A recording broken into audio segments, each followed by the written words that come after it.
Zamanın birinde, yerin altında, göğün üstünde. Bir zamanlar takım çalışmasını öğrenen bir karınca derlermiş bu kızıl kuyruklu tilki hayvana. Pırıltı ormanın en sevilen dostuymuş. Küçük Pırıltı her sabah erkenden uyanır, ormanı selamlarmış. Yıldız kürklü dost, doğanın güzelliğiyle baş başa kalırmış. Minik kahraman, ormanın derinliklerinde dolaşır, ağaçların hışırtısını dinlermiş. Bu sevimli yaratık, Pırıltı'nın en büyük hayali gökyüzüne dokunmakmış. Ormanın neşesi, yıldızların parlaklığını görmeye can atmış. Cesur Pırıltı, asla pes etmez, her zorluğun üstesinden gelirmiş. Yıldız kürklü dost, masal kahramanı, her gün yeni bir macera yaşamaya hazır olarmış. Ormanın en uzak köşelerine gider, bilinmeyen yerleri keşfeder, gizli nehirlere ulaşarmış. Küçük Pırıltı, her yeni keşfinde, yüreği kuş gibi çarpar, gözleri doldu taştırmış. Denizlerin incisi, bu küçük dost, her anının tadını çıkarmış. Yıldız kürklü dost, Pırıltı, her zaman umut dolu, her zaman cesur olarmış.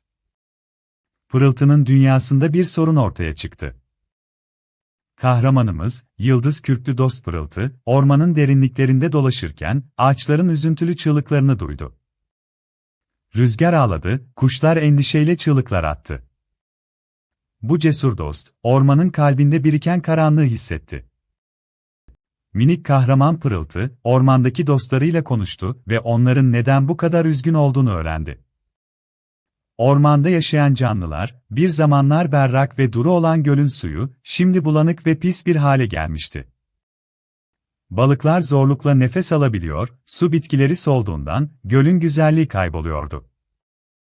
Yıldız kürklü dost Pırıltı, bu sorunun nedenini araştırmaya karar verdi.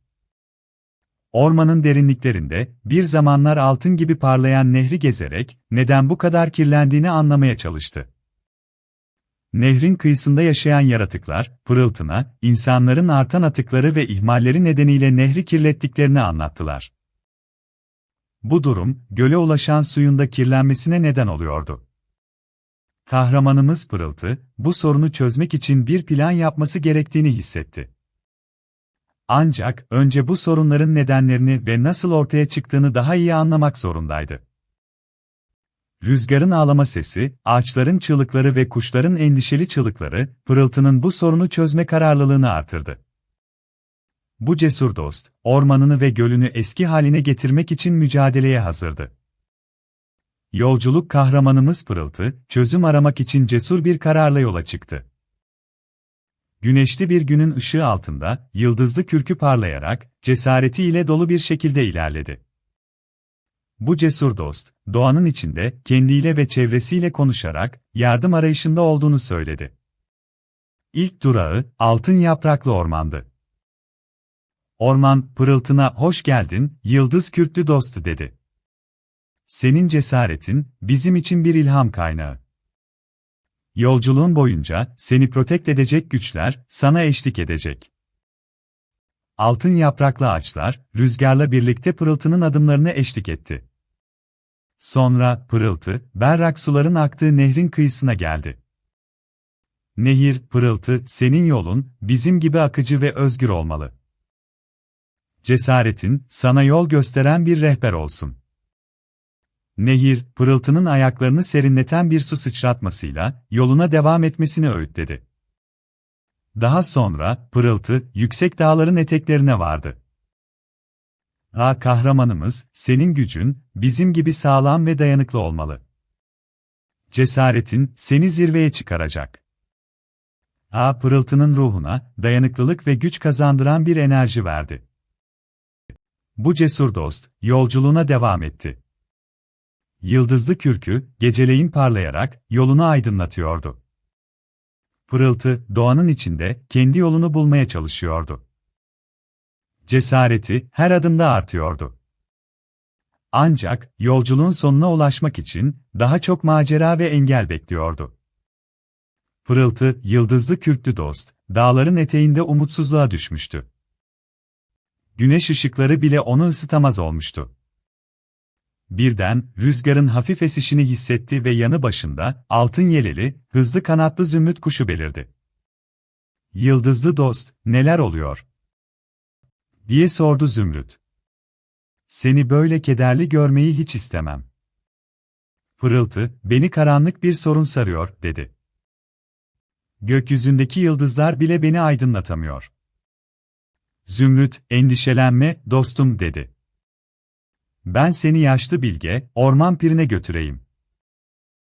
Bizim gökyüzünün en bilge varlığıdır." Pırıltı ve Zümrüt, orman pirinin yaşadığı büyülü ormana doğru yola çıktılar. Yolda akıllı ve nazik, su perisi Aysu'yla karşılaştılar. "Aysu, nereye gidiyorsunuz, sevgili dostlar?" diye sordu.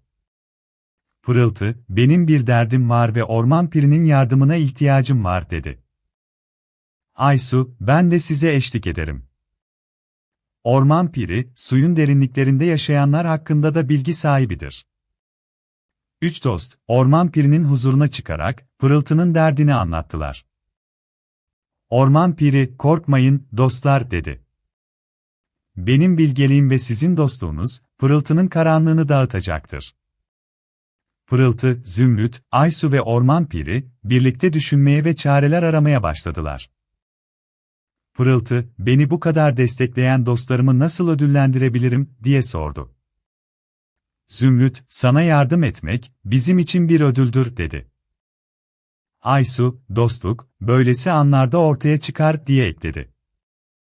Orman piri, Pırıltı, "Sen de bizim için bir yıldızsın. Seni aydınlatmak, bizim görevimiz," dedi. Dostlar, Pırıltı'nın derdine birlikte çözüm aramaya devam ettiler. Pırıltı'nın yıldızlı kürkü, yavaş yavaş parlaklık kazanıyordu. Artık umut, dostluğun gücüyle birlikte parlıyordu. Çözüm yolculuğuna çıkan Pırıltı, yani yıldız kürklü dost, arkadaşlarını topladı. Güneş ışığını saçan ayçiçeği, rüzgarı okşayan yaprak ve nehrin sesini çalan su perisi, hep birlikte bir araya geldiler. Pırıltı, yani parıltılı dost, arkadaşlarına, "Bu sorunu nasıl çözeceğiz?" diye sordu.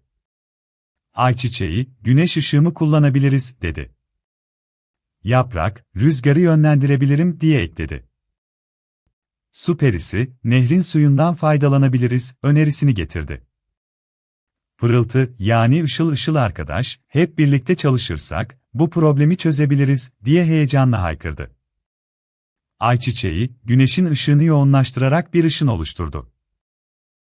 Yaprak, rüzgarı yönlendirerek ışının doğru yere ulaşmasını sağladı. Su perisi, nehirden su getirdi ve ışının üzerine dökerek bir buhar oluşturdu. Pırıltı, yani yıldız dost, buharı kontrol ederek problemi yavaş yavaş çözmeye başladı. Doğa, dostlarının bu güzel işbirliğini gördükçe seviniyordu. Ağaçlar, dallarını sallayarak teşvik etti. Kuşlar, şarkılarını söyleyerek moral verdi. Rüzgar, hafifçe eserek destek oldu. Nehir, suyuyla birlikte coşkulu bir şekilde akarak yardım etti. Pırıltı ve arkadaşları, problemi çözmeye yaklaştıkça, sevinçleri de artıyordu. Hep birlikte, "Bu sorun bizim için küçük bir engeldi," diye bağırırlarken, doğa da coşkuyla katılıyordu. Artık çözüm yakın görünüyordu ve dostlar, birlikte başarıya ulaşmak için son güçlerini veriyorlardı. Güneş ışıkları, yeniden parlayıp, dünyayı ısıtmaya başladı. Yıldız kürklü dost Pırıltı, mutlu bir şekilde ormanda dans etmeye başladı. Ağaçlar, Pırıltı'nın mutluluğunu paylaşarak, yapraklarını çırpıyor ve şarkılar söylüyordu. Rüzgar, Pırıltı'nın saçını okşuyor ve ona nazikçe fısıldıyordu. Yıldız saçlı dost Pırıltı, tüm arkadaşlarıyla buluşarak, birlikte gülmeye ve oynamaya başladı. Ormandaki tüm canlılar, Pırıltı'nın sevincine katılarak, büyük bir şölen düzenlediler. Güneş, gökyüzünde parlak bir şekilde shining olup, tüm doğayı ışığıyla doldurdu. Pırıltı, bu deneyimin ardından, önemli bir ders çıkardı: doğayı korumak ve sevmek, bizim mutluluğumuzun anahtarıdır. Yıldız kürklü dost Pırıltı, arkadaşlarına, doğayı korumak için hep birlikte çalışmanın önemini anlattı. Tüm orman, Pırıltı'nın sözlerini dinleyerek, doğayı korumaya söz verdiler. Artık her şey normale dönmüştü ve Pırıltı, arkadaşları ve doğa, yeniden mutlu ve huzurluydu. Yıldız saçlı dost Pırıltı, gökyüzüne bakarak, yıldızların ışığını hissetti ve mutlu bir şekilde gülümsedi.